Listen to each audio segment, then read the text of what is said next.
ሰበር ዜና ከፍተኛ ባለስልጣኑ ተከሰሱ። በጠቅላይ ሚኒስትር አብይ አህመድና በአቶ ጌታቸው ረዳ መካከል አለመግባባት ተፈጠረ። ሰላም እንደምን አላችሁ የተወደዳችሁ የአዲስ ፖስት ቤተሰቦች፣ አዳዲስና ወቅታዊ መረጃዎችን ይዘን መተናል። በቅድሚያም አርዕስቶቹን እናስተዋውቃችሁ።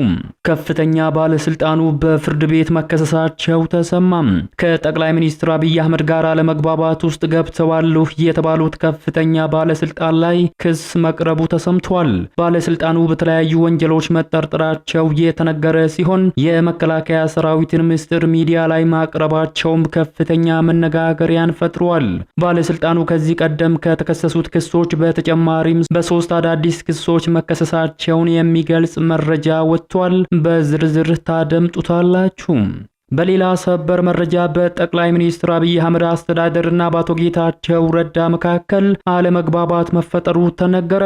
አቶ ጌታቸው ረዳ የሚመሩት ቡድን በጠቅላይ ሚኒስትር አብይ አህመድ አስተዳደር ላይ በእጅጉኑ ማዘኑን የሚገልጽ መግለጫን አውጥቷል። በአቶ ጌታቸው ረዳ የሚመራውና በቀድሞ የህወሓት አመራሮች የተመሰረተው ዲሞክራሲያዊ ስምረት ትግራይ ፓርቲ ባወጣው መግለጫ በፌደራል መንግስቱ እጅጉኑ ማዘኑን ገልጿል። በአብይ አህመድና በአቶ ጌታቸው ረዳ መካከል የተከሰተው ምንድነው የሚለው በዘገባችን በዝርዝር ተካቷል፣ ትሰሙታላችሁ። በሌላ ሰበር መረጃ በኢትዮጵያና ኤርትራ መካከል በተነሳው ውጥረት ውስጥ እስራኤል መግባቷ ተሰማ። በኢትዮጵያና ኤርትራ መካከል ከባህር በር ጋር በተገናኘ ወታደራዊ ውጥረቱ ሊፈነዳ ከጫፍ በደረሰበት በዚህ ወቅት እስራኤል ከኢትዮጵያ ጎን እንደምትሰለፍ መግለጿ ከፍተኛ መነጋገሪያን ፈጥሯል። እስራኤል በባህር በር ጉዳይ ከኢትዮጵያ ጎን ነኝ በማለት ቀይ ባህር ለኢትዮጵያ ይገባታል በማለት አነጋጋሪ መረጃን አውጥታለች። በዝርዝር እንመለከተዋለን። በኢትዮጵያና ኬንያ ድንበር አካባቢ ውጊያ መከፈቱ ተነገረ። የኢትዮጵያ ታጣቂዎች የኬንያን ድንበር ጥሰው በመግባት ጥቃት መክፈታቸው ተነግሯል። የኬንያ መከላከያ ሰራዊት ወደ ጥቃቱ መንደር መግባቱም ተገልጿል። በዝርዝር የምንመለከተው ሌላኛው መረጃችን ነው። እነዚህንና ሌሎች ያልተሰሙ አዳዲስ መረጃዎች በዚህ ሰዓት የመረጃ ጊዜ ወደ እናንተ የሚደርሱ ይሆናሉ። እንደተለመደው ቪዲዮ ላይክ እና ሼር በማድረግ ጀምሩ። አዲስ የሆናችሁ ደግሞ ሰብስክራይብ በማድረግ አዳዲስና ወቅታዊ መረጃዎችን ያግኙ። አሁን ወደ ዝርዝሮቹ ነው የምናመራው። በቅድሚያም በኢትዮጵያና ኬንያ ድንበር ውጊያ መከፈቱ ተነገረ። የኢትዮጵያ ታጣቂዎች የኬንያን ድንበር ጥሰው በመግባት ጥቃት መክፈታቸው ተነግሯል። በኢትዮጵያና ኬንያ ድንበር 2 ሰዓት የዘለቀ የተኩስ ልውውጥ መደረጉም ተነግሯል። ከአካባቢው የተሰራጩ መረጃዎች እንደሚያመላክቱት የተኩስ ልውውጡ የተካሄደው ከትላንት ወዲያ ቅዳሜ ምሽት ላይ ነው ተብሏል። በደቡብ ኢትዮጵያ ውስጥ የሚገኙት የዳሰነች ጎሳ አባላት ታጣቂዎች ወደ ኬንያ ድንበር 1 ኪሎ ሜትር ዘልቀው በመግባት የተኩስ ሩምታ መክፈታቸውን ዘገባዎች አመላክተዋል። በሞያሌ ከተማ ውስጥ የተፈጠረውን ይህንን ክስተት ተከትሎ የኬንያ ሞያሌ ፖሊስ ከድንበር ጠባቂ አባላትና ከአካባቢው የጸጥታ አባላት ጋር በመሆን ምላሽ መስጠታቸውን ዘገባው አክሏል። የተኩስ ልውውጡ 2 ሰዓታትን የዘለቀ እንደነበርም ተነግሯል። ይህ የተኩስ ልውውጥ ሊበርድ የቻለው የኬንያ መከላከያ ሰራዊት አባላት በስፍራው መድረሳቸውን ተከትሎ ሲሆን በተኩሱም ምን አይነት ጉዳቶች እንደደረሰ እስካሁን በይፋ የተገለጸ ነገር የለም። ይሁንና የኬንያ ጋዜጦች ከኬንያ የጸጥታ አካላት የተጎዳ ሰውን አለመኖሩን ገልጸው ከኢትዮጵያውያኑ ታጣቂዎች መካከል የመቁሰል አደጋ የደረሰባቸው እንዳሉ አስታውቀዋል። እንደ ዘገባዎቹ ከሆነ የትላንቱ ተኩስ ሊከፈት የቻለው ቀደም ሲል በኢትዮጵያውያኑ ጎሳዎች ላይ አንድ ሰው መገደሉን ተከትሎ በተሰጠ የበቀል እርምጃ ነው ተብሏል። በአካባቢው ለጊዜው ሁኔታዎቹን ለማረጋጋት የተቻለ ቢሆንም ውጥረቱ ግን አሁንም እየተስፋፋ መሆኑን ዘገባዎቹ አስረድተዋል። ወደ ቀጣዩ መረጃችን ስንሻገር በኢትዮጵያና ኤርትራ መካከል በተነሳው ውጥረት ውስጥ እስራኤል መግባቷ ተሰማ። በኢትዮጵያና ኤርትራ መካከል ከባህር በር ጋር በተገናኘ ወታደራዊ ውጥረቱ ሊፈነዳ በደረሰበት በዚህ ወቅት እስራኤል ከኢትዮጵያ ጎን እንደምትሰለፍ መግለጿ ከፍተኛ መነጋገሪያን ፈጥሯል። እስራኤል በባህር በሩ ጉዳይ ከኢትዮጵያ ጎን ነኝ በማለት ቀይ ባህር ለኢትዮጵያ ይገባታል በማለትም አነጋጋሪ መረጃን አውጥታለች። ኢትዮጵያ በሰላማዊና ዲፕሎማሲያዊ መንገድ የባህር በር ለማግኘት የምታደርገውን ጥረት እስራኤል ሙሉ በሙሉ ትደግፋለች ሲሉ በኢትዮጵያ የእስራኤል አምባሳደር አብርሃም ንጉሴ ገልጸዋል። ኢትዮጵያ ለኢኮኖሚዋ ለሉዓላዊነቷና ለደህንነቷ የባህር በር እንደሚያስፈልጋት እስራኤል ታምናለች ያሉት አምባሳደር አብርሃም ንጉሴ እስራኤል ኢትዮጵያን ለምታደርገው ጥረት በዲፕሎማሲና በሰላማዊ መንገድ ከኢትዮጵያ ጎን እስከ መጨረሻ ትቆማለችም ብለዋል። ሁለቱ ሀገራት የአንድ ሳንቲም ሁለት ገጽታዎች ናቸው ያሉት አምባሳደር አብርሃም ሁለቱ ሀገራት ጥንታዊና ልዩ የሆነ የብዙ ዓመታት የዲፕሎማሲ ግንኙነት ያላቸው ስለመሆናቸውም ጠቅሰዋል።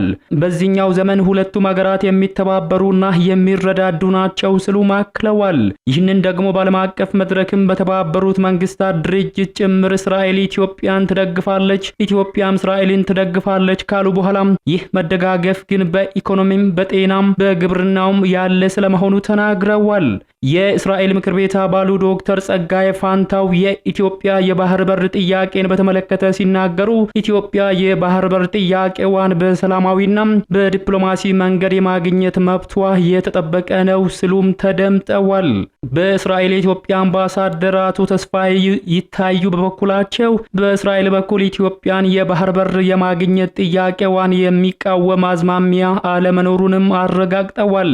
ኢትዮጵያ እንደገና ተመልሳ ወደ ቀይ ባህር ጠረፍ ብትመጣ አንደኛ ወዳጅ ሀገር ናት። በተጨማሪም እስራኤል ኢትዮጵያን መግቢያ በር አድርጋ ስለምትመለከት ከሌሎች የአፍሪካ ሀገራት ጋር ያላትን ግንኙነት ለማጠናከር ኢትዮጵያን መደገፍ እንደምትፈልግም ነው ያብራሩት። በሌላ መረጃችን በጠቅላይ ሚኒስትር አብይ አህመድ አስተዳደርና በአቶ ጌታቸው ረዳ መካከል አለመግባባት መፈጠሩ ተሰማም። የአቶ ጌታቸው ረዳ የሚመሩት ቡድን በጠቅላይ ሚኒስትር አብይ አህመድ አስተዳደር እጅጉኑ ማዘኑን የሚገልጽ መግለጫን አውጥቷል።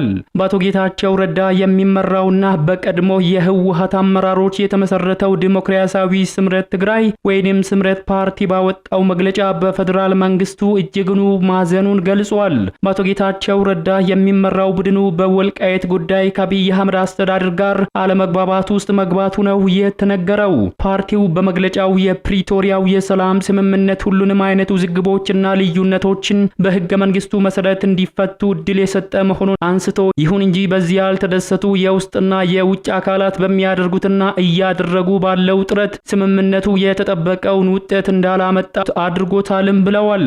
መግለጫው ሲቀጥልም በዚህ ስምምነት መሰረትና በህገ መንግስቱ በተቀመጠው አግባብ የምዕራብ ትግራይ ተፈናቃዮች ዋስትና ባለው አግባብ እንዲመለሱ በከፍተኛ የፌደራል አካላት እየተመራ የተሻለ ደረጃ እንደደረሰም ጠቅሰዋል። ጨምሮም ነገር ግን አካባቢውን ወሮ የያዙና በፕሪቶሪያ ውል መሰረት ያለ አንዳች ቅድመ ሁኔታም እንዲወጡ ስምምነት የተደረሰባቸው ኃይሎች የተጀመረውን የሰላም ሂደት አፈጻጸም የሚያደናቅፉ መግለጫዎችን እያወጡ ነው ያለው ስምረት ፓርቲ ይህ ይስተካከላል በሚል ዝምታን መምረጡን አውስቷል። ነገር ግን የስምምነቱ ባለቤት የሆነው የፌደራል መንግስቱ ይህንን ለማረም ምንም ጥረት ሲያደርግ አለማየቱን የጠቀሰው ስምረት የፌደራል መንግስቱ ለማረም ያደረገውን ጥረት ባለማየታችን እጅጉን አዝነናል ብለዋል። እንደሚሳለም ህዳር 10 ቀን 2018 የተከሰተውን ጉዳይ አንስቷል። በዕለቱ የነበረውን ሁኔታ ስምረት ፓርቲ የገለጸው የቀድሞም ቢሆን ህዝባችንን እንዲፈናቀሉ ከፊት ሆነው ሲያነሱ የነበሩት አንዳንድ ምሁራንና የሃይማኖት መሪዎች በዚያ ሳይጸጸቱ ዛሬም ይሄንን ስምምነት የሚያደናቅፉና የተጀመረውን ሰላማዊ የትግል ሂደትን የሚያውክና የትግራይን ህገ መንግስታዊ ግዛት የሚጻረር ኃላፊነት የጎደለው አሳፋሪ ተግባር ሲፈጽሙ ውለዋል በማለትም ነው የገለጸው። ይህ ባሳለፍነው ሳምንት ለጠቅላይ ሚኒስትር አብይ አህመድ ቅርብ የሆኑት ዶክተር ዳኛቸው አሰፋ ወልቃይት በመሄድ የወልቃይት ታጣቂዎችን ሲያበረታቱ የሚያመላክተው መረጃ መውጣቱን ተከትሎ ነው ስምረት ፓርቲ ተቃውሞውን የገለጸው። ወደ ሌላኛው ሰበር መረጃችን ስናመራ ከፍተኛ ባለስልጣኑ በፍርድ ቤት መከሰሳቸው ተሰማም። ከጠቅላይ ሚኒስትር አብይ አህመድ ጋር አለመግባባት ውስጥ ገብተዋል የተባሉት ከፍተኛ ባለስልጣን ላይ ክስ መቅረቡ ተሰምቷል። ባለስልጣኑ በተለያዩ ወንጀሎች መጠርጠራቸው የተነገረ ሲሆን የመከላከያ ሰራዊትን ምስጢር ሚዲያ ላይ ማቅረባቸውም ከፍተኛ መነጋገሪያን ፈጥሯል። ባለስልጣኑ ከዚህ ቀደም ከተከሰሱት ክሶች በተጨማሪም በ3 አዳዲስ ክሶች መከሰሳቸውን የሚገልጽ መረጃ ተሰራጭቷል። የቀድሞ የሰላም ሚኒስትር ደኤታ የነበሩት የብልጽግና ከፍተኛ ባለስልጣኑ አቶ ታዬ ደንደአ አዲስ 3 ክሶች እንደቀረበባቸው ጠበቃቸው አበራ ንጉሴ ተናግረዋል። አቶ ታዬ በዛሬው ዕለት የቅጣት አስተያየት ለማቅረብ በፌደራል ከፍተኛ ፍርድ ቤት ልደታ ምድብ ችሎት የጸረ ሽብር ችሎት ቀድሞ በተሰጣቸው ተለዋጭ ትዕዛዝ መሰረት ጥፋተኛ በተባሉት የጸና ፍቃድ ሳይኖር የጦር መሳሪያ ይዞ መገኘት ወንጀል የቅጣት ላይ አስተያየታቸውን ያቀረቡ መሆኑንም አብራርተዋል። በዚህም አቃቤ ሕግ የአቶ ታዬ ደንደአን የቅጣት አስተያየት የተቀበለ ሲሆን ችሎቱም የግራ ቀኙን የቅጣት አስተያየት በመመርመር ቅጣቱን ለመወሰን ለህዳር 23 ቀን 2018 ዓ.ም ተለዋጭ ቀጠሮ ሰጥቷል። በዛሬው የችሎት ውሎ አቃቤ ሕግ አዲስ የወንጀል ክስ የከፈተ ሲሆን ይህን አዲስ የወንጀል ፋይል ለአቶ ታዬ ደንደአ በጽሁፍ የደረሳቸው መሆኑንና በተጨማሪም ችሎቱ በንባብ አሰምቷቸዋል ሲል ጠበቃው ተናግሯል።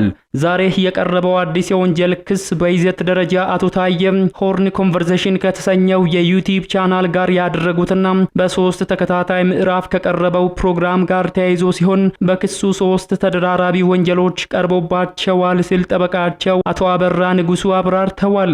የመጀመሪያው ክስ መንግስትን በኃይል ለመጣል ግዙፋዊ መሰናዶ ማድረግን ሲሆን ሁለተኛው ክስ ደግሞ የወንጀል ሕግ አንቀጽ 337ን በመጥቀስ የቀረበ ሲሆን የአገር መከላከያ ሰራዊት ላይ ሐሰተኛና አደናጋሪ መረጃዎችን መንዛት የሚልም ነው የተባለው። በስተመጨረሻም የቀረበባቸው ክስ በሕጉ መሰረት የተመረጠን የሀገሪቱን መንግስት መድፈር የሚል መሆኑን ከዛሬው የችሎት ውሎ መረዳት መቻላቸውንም ጠበቃው ገልጸዋል። አቶ ታዬ ደንደአ በፌደራል ከፍተኛ ፍርድ ቤት ልደታ ምድብ ጸረ ሽብር ችሎት ከጠላት ጋር መተባበር፣ መገፋፋትና ግዙፋዊ መሰናዳት እንዲሁም የጸና ፈቃድ ሳይኖር የጦር መሳሪያን ይዞ በመገኘት በሚል 3 ተደራራቢ ወንጀሎች ተከሰው በክርክር ሂደት ላይ እንደነበሩ የሚታወስ ሲሆን ፍርድ ቤቱ ህዳር 3 ቀን 2018 ባስተላለፈው ውሳኔ ተከሳሹ ከተጠረጠሩበት 3 ወንጀሎች በሁለቱ ነፃ ናቸው ማለቱ አይዘነጋም። ከፍተኛ ፍርድ ቤቱ አቶ ታዬ ጥፋተኛ በተባሉበት አንድ ክስ ማለትም የጸና ፈቃድ ሳይኖር የጦር መሳሪያን ይዞ መገኘት ክስ የቅጣት አስተያየት ለማሰማት ለዛሬ ህዳር 15 ቀን 2018 ዓ.ም ተለዋጭ ቀጠሮ ሰጥቶ የነበረ ሲሆን በዛሬው የችሎት ውሎም የቅጣት አስተያየቱን በመቀበል ቅጣት ለመወሰን ለህዳር 23 ቀን 2018 ዓ.ም ተለዋጭ ቀጠሮን ሰጥቷል። የተወደዳችሁ የሚዲያችን ተከታታዮች ለዛሬ ያዘጋጀንላችሁ መረጃዎች የተከታተላችሁትን ይመስሉ ነበር። ከሰዓታት በኋላ በሌሎች አዳዲስ መረጃዎች ዳግም እስከምንገናኝ በያላችሁበት መልካሙን ሁሉ ተመኘን።